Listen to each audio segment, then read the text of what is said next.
அவரால அந்த திங்கிங்ல இருந்து வெளிய வர முடியல. நான் இப்படி இருந்தேன், அப்படி இருந்தேன். என் புருஷன் கத்துறவர் தான், பேசுறவர் தான், சண்டை போடுறவர் தான் எல்லாமே அவளுக்கு தெரியும். உங்களுக்கும் தெரியும்.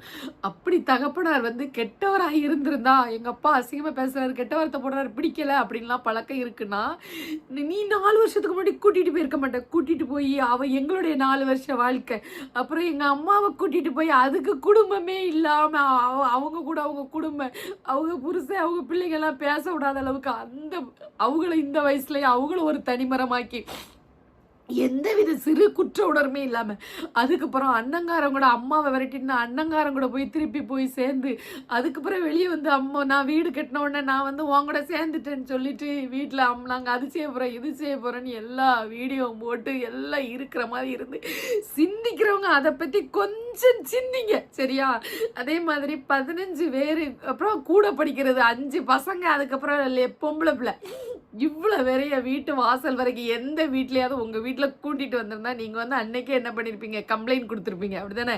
நான் ஏன் பண்ணல? படிக்கிற பசங்க நான். ஆனா இனி விடமாட்டேன். அவ்ளோ ப்ரூஃபையும் நானு திருநெல்வேலி கமிஷனர் ஆஃபீஸ்க்கு, அதுக்கப்புறம் தூத்துக்குடியில எஸ்பி ஆஃபீஸ்க்கு எல்லாருக்கும் காலேஜ் அவ்வளோத்துக்கும் நான் அனுப்ப போறேன். ஏன்னா, என்ன நிம்மதி இல்லாம ஆக்கிட்டு இருக்கா. அவ மட்டும் இல்ல, அவ கூட சார்ந்தவளையும் கூட கூட்டிட்டு போயிட்டு, நான் இவ்வளோ நாளும் எங்கள மிரட்டினது, எங்க வீட்டுக்கு வந்து சண்டை போட வச்சது, அடிக்க வச்சது, எந்த ஒரு இதையுமே நான் வெளியிடல. ஆனா, இனிமே நான் ஒரு தாயா வந்து வெளியிடுறதுக்கு எனக்கு ஃபுல்லா ரைட்ஸ் இருக்கு. நான் கண்டிப்பா வெளியிடுவேன்.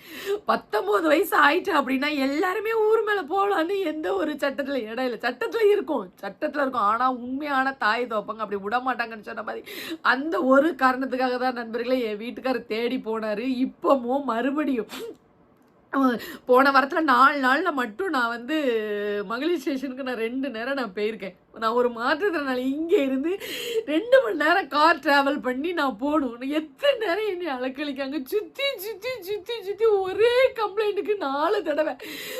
6ஆம் தேதி போய் ஒரு 1 மணி நேரம் நின்னு பிள்ளைட்ட பேசணும்னு காலேஜ் போனதுக்கு, அவங்களுடைய நண்பர்கள் எல்லாம் அங்க காலேஜ்ல வச்சு திட்டினா, நான் ஏன் காலேஜ் ஃபுல்லா சிசிடிவி இருக்காதா? நான் வந்து சண்டை போட்டுருக்கிற மாதிரி இருந்தா அந்த ப்ரூஃப எடுத்துட்டு போய் காட்டுங்க. இவங்கள்ட்ட கேட்டா, நாங்க ஸ்டேஷன்ல கம்ப்ளைண்ட் குடுத்தா நாங்க வாங்க தானே செய்யணும். வாங்குங்க, விசாரிங்க. அத விசாரிங்க. அத விசாரிக்காம சும்மா 3, 4 பேர் கூட ஒரு 4 அட்வொகேட் கூட வந்துட்டோம் அப்படின்னா, எதுனாலும் நம்ம வாங்கிட்டு இப்படி வாங்கிட்டு நம்ம ஒரு சார நான் குடுக்கவே மாட்டேன். யாருக்கும் நான்